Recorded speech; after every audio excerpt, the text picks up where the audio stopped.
आज का अंश मरकुस 7 अध्याय वचन 24 से 30 है। हम एक साथ पढ़ेंगे। फिर वह वहां से उठकर सूर और सईदा के देशों में आया और एक घर में गया और चाहता था कि कोई न जाने, परंतु वह छिप न सका। और तुरंत एक स्त्री जिसकी छोटी बेटी में अशुद्ध आत्मा थी उसकी चर्चा सुनकर आई और उसके पांवों पर गिरी। यह यूनानी और सुरूफिनिकी जाति की थी। उसने उससे विनती की कि मेरी बेटी में से दुष्टात्मा निकाल दे। उसने उससे कहा, पहले लड़कों को तृप्त होने दे, क्योंकि लड़कों की रोटी लेकर कुत्तों के आगे डालना उचित नहीं है। उसने उसको उत्तर दिया, सच है प्रभु, तो भी कुत्ते भी तो मेज के नीचे बालकों की रोटी का चूर चार खा लेते हैं। उसने उससे कहा, इस बात के कारण चली जा, दुष्ट आत्मा तेरी बेटी में से निकल गई है। उसने अपने घर आकर देखा कि लड़की खाट पर पड़ी है और दुष्टात्मा निकल गई है। आमीन। आप क्या सोचते हैं कि हमारे जीवन में परमेश्वर की कृपा को आने से रोकने वाली सबसे बड़ी बाधा क्या है? हम परमेश्वर की कृपा पाने के लिए जीना चाहते हैं, लेकिन हम सोचते हैं कि बाहरी उत्पीड़न, कठिन परिस्थितियां या कभी-कभी शैतान के प्रलोभन जैसी चीजें परमेश्वर की कृपा को रोकती हैं। लेकिन मुझे लगता है कि यद्यपि ये चीजें भी परमेश्वर की कृपा को रोकती हैं, सबसे बड़ा दुश्मन दूर नहीं है, बल्कि हमारे भीतर दृढ़ता से स्थापित अहंकार की दीवार है। जब मैं सेना में था तो एक वरिष्ठ सैनिक ने यह जानकर कि मैं एक धर्मशास्त्र का छात्र हूं, मुझसे पूछा, तुम परमेश्वर पर विश्वास क्यों करते हो? मैंने उस वरिष्ठ सैनिक को अपनी गवाही बहुत उत्साह से दी। आखिरकार मैं एक सिपाही था। लेकिन बाद में जब उसने पूरी कहानी सुनी तो उसने एक बात कही, मुझे किसी पर निर्भर रहना पसंद नहीं है। मुझे किसी पर निर्भर होना और किसी को अपनी कमजोरी दिखाना पसंद नहीं है। आना उद्धार की कृपा जो उस व्यक्ति पर आनी चाहिए थी, उसे बाहरी उत्पीड़न, कठिन परिस्थितियां या शैतान के प्रलोभन ने नहीं रोका। यह उसके भीतर का अहंकार था। परमेश्वर हम पर अपनी कृपा बरसाना चाहते हैं, लेकिन सच्चाई यह है कि किसी भी बाहरी चीज से ज्यादा हमारा आंतरिक अहंकार अक्सर उस कृपा को रोकता है। इसलिए संत ऑगस्टाइन ने बहुत पहले कहा था, ईसाई धर्म का गुण सबसे पहले नम्रता है, दूसरा नम्रता है और तीसरा नम्रता है। वह कहते हैं कि स्वयं को विनम्र करना एक ईसाई का एक महत्वपूर्ण गुण है, और उन्होंने उस घमंड की तुलना एक विशाल पर्वत से की जो स्वयं को विनम्र नहीं करता है।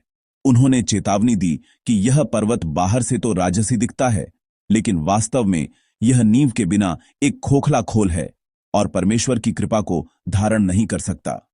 यह घमंड मृत्यु तक ले जाने वाले पापों में से एक है। यह कितना बड़ा पाप होगा जब यह परमेश्वर की कृपा को रोकता है। आज का पाठ जो हमने एक साथ पढ़ा है, वह सुरूफिनिकी स्त्री की अद्भुत कहानी है, जिसने अहंकार के पहाड़ को तोड़ दिया, उस घमंड को काट दिया और स्वयं सबसे निचले स्थान पर उतरकर प्रभु के टुकड़ों की कृपा का अनुभव किया। आज के पाठ की पृष्ठभूमि सूर प्रदेश है। उस समय यह सूर प्रदेश बाल और अश्तारोत नामक विदेशी संस्कृति और मूर्ति पूजा का केंद्र था।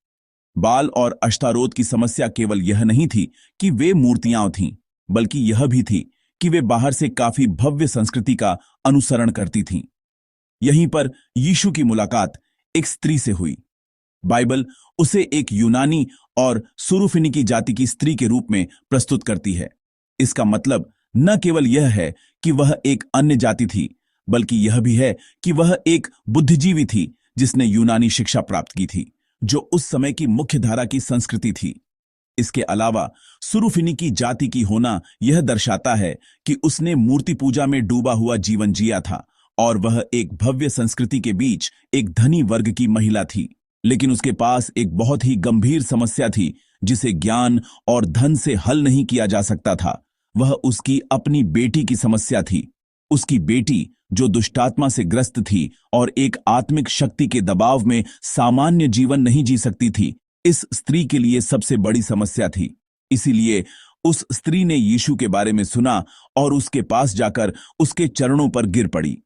25वें पद के अंत में चरणों पर गिरना अभिव्यक्ति का शाब्दिक अर्थ है झुकना, लेकिन यदि हम मूल भाषा के अर्थ को ध्यान से देखें तो इसमें पूर्ण समर्पण और पूजा का भाव है।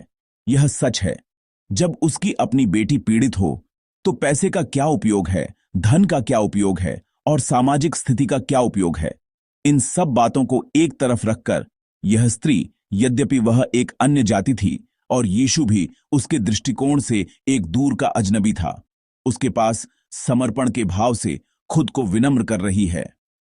सुरूफिनी स्त्री अपने बच्चे के लिए अपनी सभी सामाजिक स्थिति और अहंकार को त्यागने के लिए तैयार थी, लेकिन यीशु ने इस स्त्री की गंभीर विनती और रवैये के बावजूद वास्तव में एक कठोर उत्तर दिया। आइए आज के पाठ के 27वें पद को एक साथ पढ़ें। पहले लड़कों को तृप्त होने दें, क्योंकि लड़कों की रोटी लेकर कुत्तों के आगे डालना उचित नहीं है। आमीन। यहां कुत्ते शब्द का प्रयोग उस समय यहूदियों द्वारा अन्य जातियों का अपमान करने के लिए इस्तेमाल किया जाने वाला एक अपमानजनक शब्द था। वे कहते थे, तुम कुत्तों जैसे लोग हो, जानवरों जैसे लोग हो। लेकिन यहां हमें उस कुत्ते शब्द के मूल अर्थ पर विचार करने की आवश्यकता है जिसे प्रभु ने इस्तेमाल किया था। उस समय कुत्ते को व्यक्त करने के लिए मूल भाषा में दो शब्द थे। एक शब्द कून है, जिसका अर्थ है सड़क पर घूमने वाला जंगली कुत्ता, और दूसरा शब्द कुनारियन है, जिसका अर्थ है घर में पाला जाने वाला पिल्ला या पालतू कुत्ता। आज के पाठ में इन दोनों में से कौन सा शब्द इस्तेमाल किया गया है? दूसरा शब्द कुनारियन इस्तेमाल किया गया है। इसका अर्थ जंगली, खूंखार कुत्ता नहीं है जो खेतों में रहता है, बल्कि घर में देखभाल किया जाने वाला पिल्ला या पालतू कुत्ता है, जो यीशु के कहने का मतलब था। इसलिए यदि आप आधुनिक समय के अनुसार अनुवादित नई हिंदी बाइबल या अन्य संस्करणों को देखें, तो इस शब्द कुत्ते का अनुवाद पिल्ले के रूप में भी किया गया है।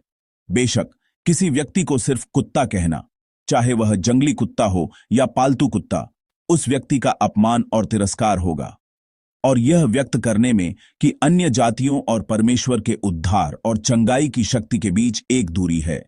पालतू कुत्ते या जंगली कुत्ते में कोई बड़ा अंतर नहीं होगा, लेकिन हम सोच सकते हैं कि यीशु ने कून और कुनारियन में से जानबूझकर कुनारियन का इस्तेमाल एक विशेष इरादे से किया था। शायद यीशु की एक योजना थी कि वह इस अन्य जाति स्त्री के विश्वास की परीक्षा ले, उसे और भी गहरी नम्रता के स्थान पर आमंत्रित करे और उसे इस अद्भुत चमत्कार का अनुभव कराए। लेकिन चाहे कोई कितना भी हताश क्यों ना हो, इस तरह के अपमान का सामना करने पर कैसा महसूस होगा? वह मेरे साथ ऐसा व्यवहार कैसे कर सकता है? क्या मेरे पास पैसा नहीं है?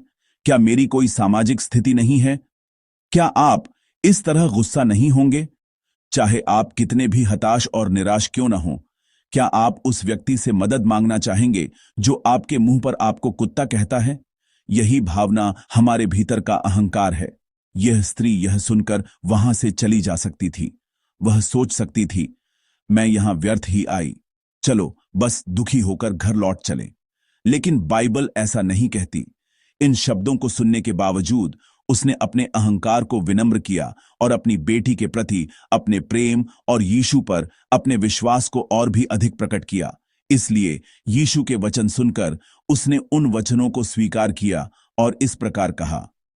आज के पाठ का 28वां पद, आइए इसे एक साथ पढ़ें। सच है प्रभु, तो भी कुत्ते भी तो मेज के नीचे बालकों की रोटी का चूर-चार खा लेते हैं।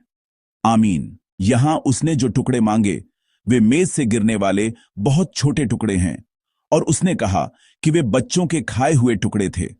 बच्चों के खाते समय गिरे हुए बचे खुचे टुकड़े कितने छोटे होंगे? वे वास्तव में कुछ भी नहीं हैं, बस कचरा हैं। इसलिए द मैसेज बाइबल ने इस शब्द का अनुवाद कचरा के रूप में भी किया है। उसने उस कृपा के लिए भी प्रार्थना की जो वास्तव में बेकार कचरे के समान थी। आश्चर्य की बात यह है कि स्त्री के इस चतुर कबूलनामे को सुनकर यीशु ने उसकी बातों को स्वीकार किया और उसके विश्वास की प्रशंसा की। यदि आप मत्ती 15 को देखें, जो आज के पाठ के समान ही है, तो यीशु उस स्त्री के विश्वास की प्रशंसा करते हैं और उन्होंने उसे अपनी बेटी के चंगे होने के अद्भुत चमत्कार का अनुभव करने दिया। हम देख सकते हैं कि उस स्त्री में एक मजबूत विश्वास था कि उसके प्रभु के सबसे छोटे टुकड़े, जो सबसे निचले स्थान पर गिरे थे, उसकी बेटी की समस्या को हल करने के लिए पर्याप्त थे। हमारे प्रभु निश्चित रूप से उन लोगों को उत्तर देते हैं जो मेज के नीचे एक पिल्ले की भावना से केवल अपने स्वामी पर विश्वास करते हैं और मांगते हैं। इसलिए आज का पाठ जो हमने एक साथ पढ़ा है, वह केवल लगातार प्रार्थना और हार न मानने वाली प्रार्थना के बारे में नहीं है। प्रार्थना के बारे में हमारी सबसे बड़ी गलतफहमियों में से एक यह है कि ईमानदारी स्वर्ग को द्रवित करती है। इसका मतलब है कि यदि आप कड़ी मेहनत करते हैं तो स्वर्ग प्रभावित होगा। यह प्रस्ताव प्रार्थना के बारे में सबसे प्रशंसनीय लगता है, लेकिन ईसाई प्रार्थना ऐसी नहीं है। ईसाई प्रार्थना आवश्यक रूप से हमारे प्रयासों और परमेश्वर की प्रतिक्रिया को सीधे आनुपातिक नहीं बनाती है। यदि आप बाइबल को ध्यान से पढ़ें तो आप देखेंगे कि प्रभु कड़ी प्रार्थना करो कहने से परे मुझ पर विश्वास करो कि मांग करते हैं और कहते हैं। हमारे प्रयास हमें परमेश्वर की प्रतिक्रिया से नहीं मिलाते हैं। हम परमेश्वर की तलाश करते हैं क्योंकि हम कुछ भी नहीं कर सकते, और हम उत्सुक हो जाते हैं क्योंकि हम जानते हैं और स्वीकार करते हैं कि हम कुछ भी नहीं हैं। क्योंकि हम परमेश्वर पर विश्वास करते हैं, हम उत्सुकता से आगे बढ़ने के अलावा और कुछ नहीं कर सकते। मेरी उत्सुकता और परमेश्वर की प्रतिक्रिया आवश्यक रूप से आनुपातिक नहीं है।